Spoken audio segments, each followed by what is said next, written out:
공부를 할 사람이 이 공부가 무엇인지 모르고 제대로 알지도 못하고 공부를 잘할 길이 없으니까 저는 사전을 찾아봤어요. 찾아보니까 학문이나 기술을 배우고 익히는 것이 공부다라고 했는데 저는 그 말을 선뜻 이해가 안 됐어요.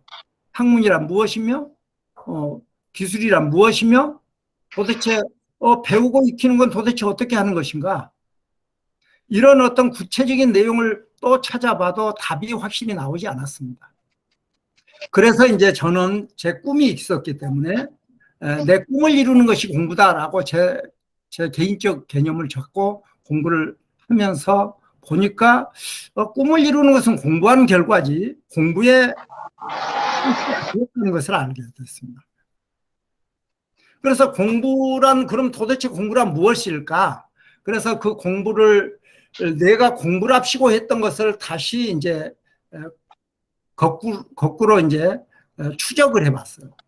그랬더니 국영수가사 공부를 했다는 것이 무엇인가?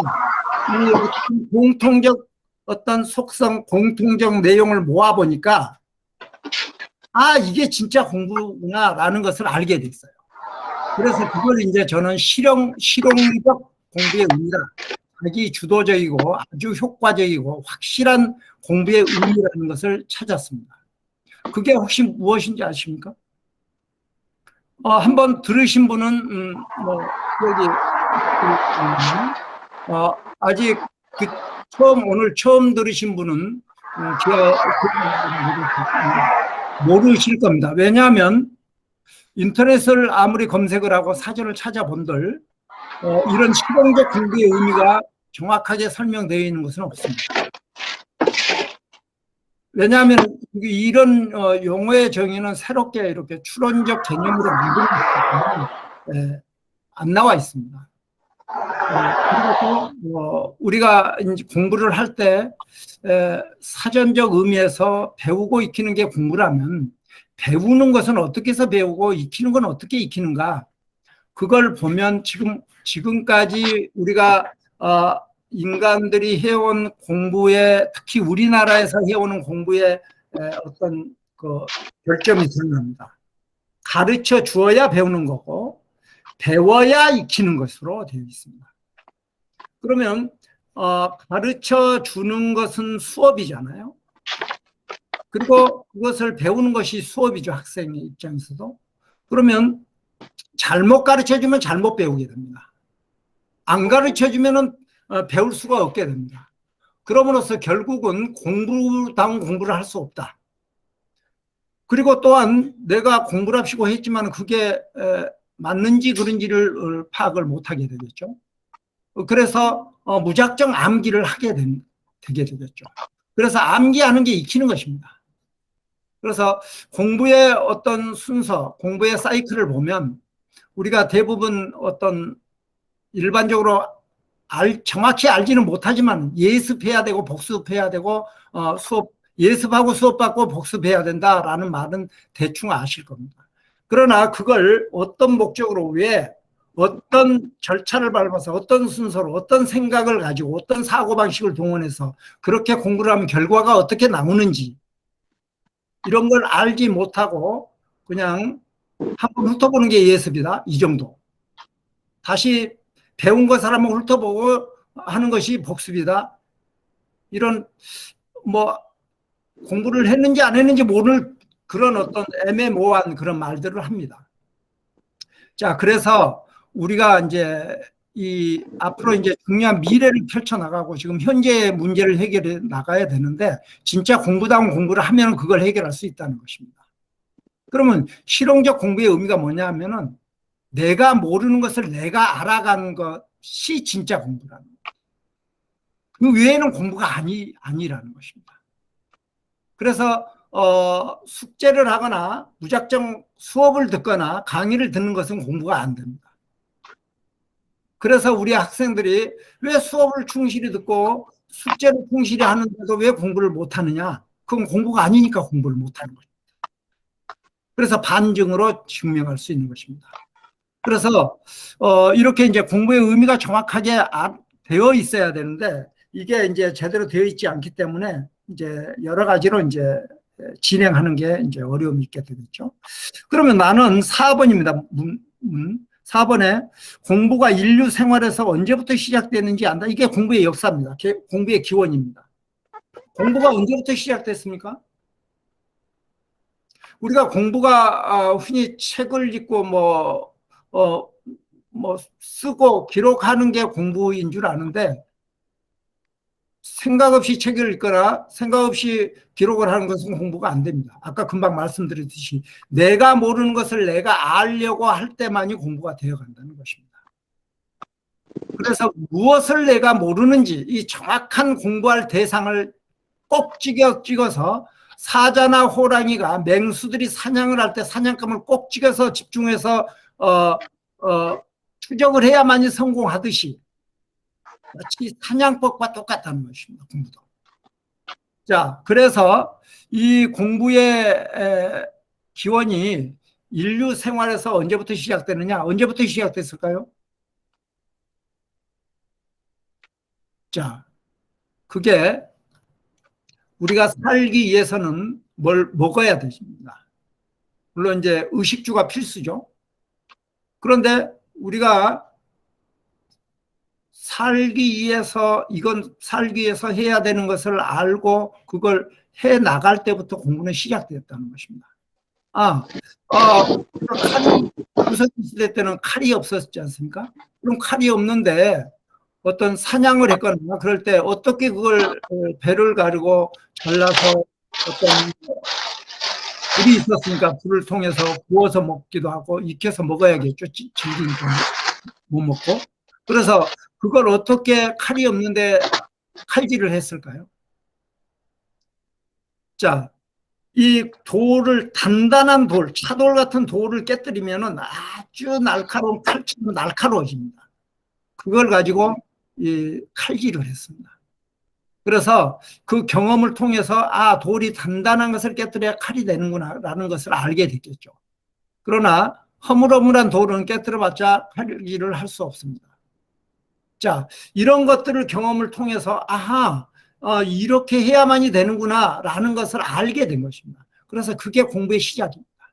그래서 좀 더 정교한 화살촉을 만들거나 기타 여러 가지 이제 정교하고 자기가 원하는 모습을 만들려니까 그 단단한 돌을 깨뜨려서는 그 원하는 모습이 안 나오니까 갈아서 만든 것입니다. 갈아서 해서 이제 그걸 갈마자를 해서 마제석기, 구석기시는 타제석기 해서 이런 이제 상황이 변화되면서 이제 청동기 철기가 이제 발견이 되고 그걸 활용을 하면서 점점 오늘날까지 이제 오게 됐습니다.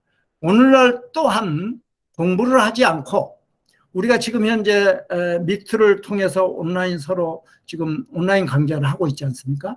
이런 것도 지금 우리가 이런 것이 필요로 한 것을 알고 미리 준비가 되어 있고 된 사람들이 이런 걸 새롭게 만든 것입니다. 그래서 공부를 통하지 않고는 어떤 것도 만들 수가 없는 것입니다. 그리고 이 세상에 공부가 아닌 것은 하나도 없는 것입니다.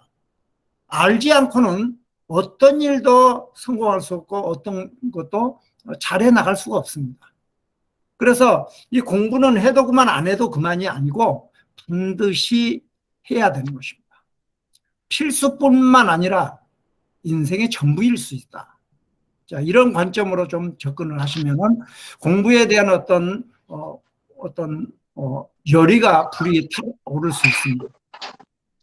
그래서 또 5번에 보면은 현재 초중고 대학 과정에 공부의 키워드를 알고 적용 사례를 말할 수 있다. 자, 이게 이제 아까 말씀드린 공부란 무엇인가에는 세 가지가 필요한데 인생이란 무엇인가도 마찬가지고 국어란 무엇이고 수학이란 영어란 사회란 과학이란 무엇인지를 알려면 이 세 가지를 알아야 되는 것입니다. 그 사전적 개념도 알아야 되고 그 실용적 의미도 알아야 되지만은 뭘 알아야 됩니까? 언제부터 이런 공부가 시작됐는지, 또 어떻게 이렇게 이제 어떤 과정을 거쳐서 이렇게 만들어졌는지 이런 걸 알아야 공부란 무엇인지를 아는 것처럼 수학이란 무엇이고 영어란 무엇이고 국어란 무엇이고 사회란 무엇이고 과학이란 무엇인지를 정확히 알 수 있는 것입니다. 또한 국어에서도 뭐 크게 보면은 문학과 비문학으로 나누는데 문학이란 무엇인가를 아는 것도 마찬가지라는 것입니다. 중고등학교에서 학교 내신에서 서술형으로 나오는 문제, 아주 단골 문제가 어떤 문제가 있냐면 문학이란 무엇인지 쓰시오, 이렇게 주관식 시험이 나옵니다. 서술형이. 그러면 거기는 아주 간단하게 그 문학에 대한 개념만 씁니다. 그럼 문학이란 무엇인지는 이제 거기에서 또 아까 금방 우리가 공부란 무엇인지를 푸는 공식과 똑같이 있다는 것입니다. 이 공부의 원리는 수학의 문제를 푸는 공식과 똑같습니다. 그래서 모든 분야를 응용하는 공식입니다.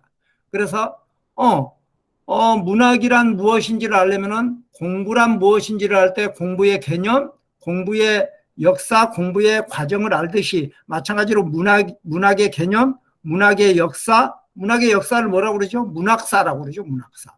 그리고 문학의 과정, 문학을 어떤 과정을 통해서 만들어지고 있는지, 이런 것을 알아야 문학이란 무엇인지를 말할 수 있듯이 역시 공부란 무엇인지도 정확하게 알 수 있다. 자, 그래서 이런 과정을 통해서 이제 알게 된다. 이 자세한 내용은 뒤에 이제 자세하게 설명드리기 때문에 궁금증을 충분히 유발시키고 알고자 하는 의욕이 불타오르게 자기 자신을 한번 만들어 보십시오. 그러면 훨씬 효과가 있을 겁니다. 이 특강을 들을 때. 그 다음에 6번에서 나는 공부가 인간의 부족함을 보충하기 위한 선택이 아닌 필수임을 안다. 제가 좀 부드럽게 표현한 것입니다. 전에는 어떻게 했느냐? 공부란 인생의 전부이다라고 표현을 했습니다. 그래서 좀 이제 뭐 여러 의견들이 있고 또 학생들도 그래도 공부는 인생의 전부가 아닙니다. 이렇게 생각하고 그런 친구들도 있더라고요. 그래서 너무 또 강해도 안 되지 않습니까? 그러니까 이렇게 좀 약간 유연하게 이제 이런 닥터링지를 만들고 이런 문제를 만들게 된 것입니다. 그래서 이 인간이 공부를 꼭 해야 될까요? 안 해도 될까요? 이 말입니다. 한마디로 말해. 자, 이게 공부하는 이유하고 직결됩니다. 이 공부는 이 세상에 공부를 하는 존재는 딱 인간밖에 없습니다. 물론 어떤 인류의 어떤 고유성과 탁월함도 있지만 인간의 상대적으로 이 동식물에 비해서 훨씬 떨어진 부분도 많습니다. 이 말은 무엇을 말하느냐? 인간은 부족한 게 많다, 이런 뜻입니다. 물론 이제 좀 더 깊이 들어가고 본질로 파고 들어가면은 인간이 왜 그렇게 태어났느냐, 이런 것들을 볼 때 인간은 미완성적 존재이면서 좀 다른 각도에서 보면 죄성이 있다, 인간은. 그래서 인류사를 보면 항상 악순환이 반복되지 않습니까? 어떤 나라든지 간에 어떤 정권이 바뀌고 이렇게 할 때 쿠데타가 생기거나 또는 아니면 어떤 여러 가지 혁명들이 일어나게 됩니다. 이러면서 다시 또 타락을 하고 다시 또 잘못을 반복을 해서 또 악순환을 하고 있습니다. 이게 우리 인류사의 아주 큰 걸림돌입니다. 지금까지 인류사가 여전히 변하지 못하고 바뀌지 못한 이유가 바로 여기에 있습니다. 그래서 그 원인이 바로 이제 그 인간의 죄성. 인간의 죄성을 다른 말로 좀 말하면 이기심입니다. 이기심.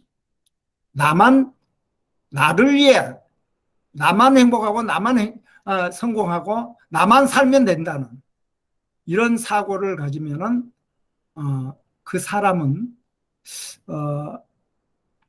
많이 가는 데가 있습니다. 이런 사람들이 많이 가는 데가 어딘 줄 아세요, 혹시? 어디를 많이 갈까요? 내 욕심과 내 이기심이 아주 불타오르면은 가기 쉬운 데가 어디죠? 네, 감옥입니다. 감옥. 왜? 죄를 지게 돼 있습니다. 실정 법을 어기는 죄를 짓게 돼 있습니다. 그래서 유명한 사람들이 감옥 가지 않습니까? 그래서 저는 학생들한테 그렇게 얘기합니다. 너를 위해서 공부를 해도 좋다. 그러나 감옥 간다. 그러면은 남을 위해서 공부를 해라. 남을 행복하게 하고 남을 성공하게 하고 남을 살리는 공부를 해라. 그러면 너는 반드시 위대한 인재가 될 것이다. 그리고 너는 대성을 할 것이다. 너는 항상 행복할 것이다. 자, 이게 행복의 기술입니다. 성공의 기술입니다. 생존의 기술입니다. 그런데 사람들은 잘못된 길로 가서 계속 이 악순환을 하는 인류가 뭐 인간이 만물의 영장이라고 하지만은 이게 만물의 영장이 하는 꼴입니까? 이 세상이 돌아가는 게? 우리가 공부를 제대로 안 하니까 이렇게 잘못되어 가는 것을 우리가 빨리 자각을 하고 깨달아야 되는데, 깨닫고 정신을 차리고 똑바로 공부를 해야 되는데 하지 않기 때문에 그렇게 된다는 결과입니다. 자, 뿐만 아니라 7번입니다. 문제. 자, 나는 결국 누구를 위해 공부를 해야 하는지 설명한 거 금방 말씀드린 겁니다. 자, 나를 위해 하면 안 된다는 것입니다.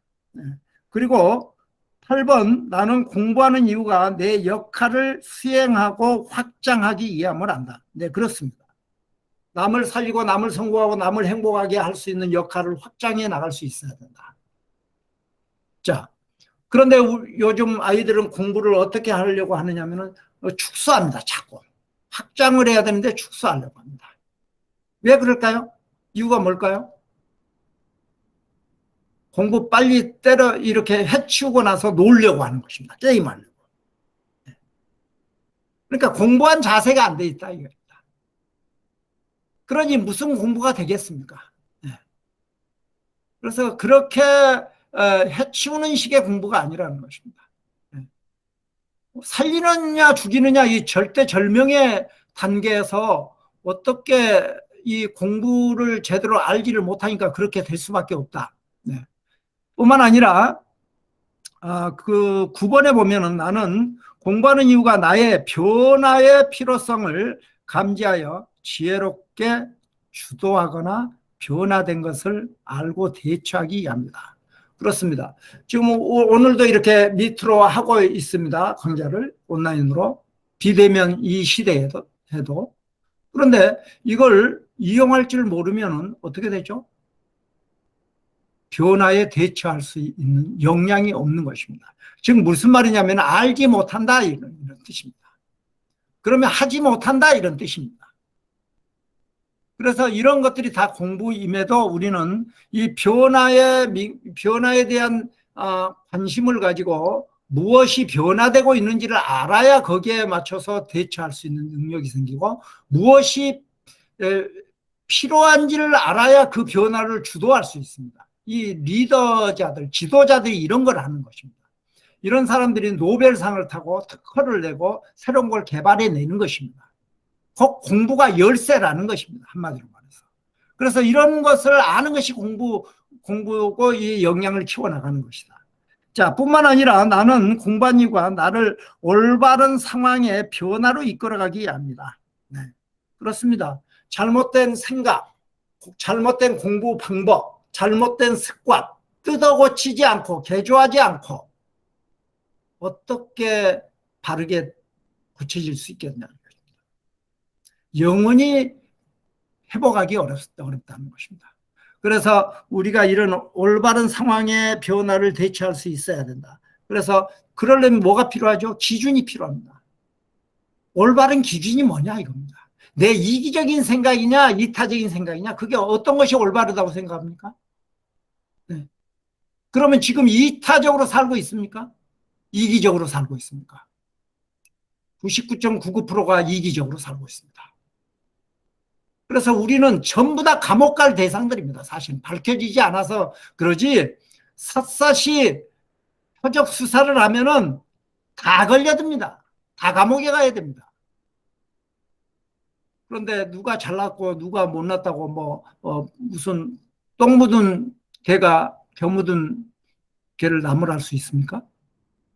그래서 우리가 빨리 이런 자각을 하고 자기 혁명을 해야 됩니다. 이게 공부로부터 시작돼야 된다는 것입니다. 우리 후대, 우리 아이들을, 미래의 주역인 우리 학생들을 바르게, 이런 상황을 바르게 올바르게 잡아주어야 되는데, 그런 곳이 제대로 있긴 합니까?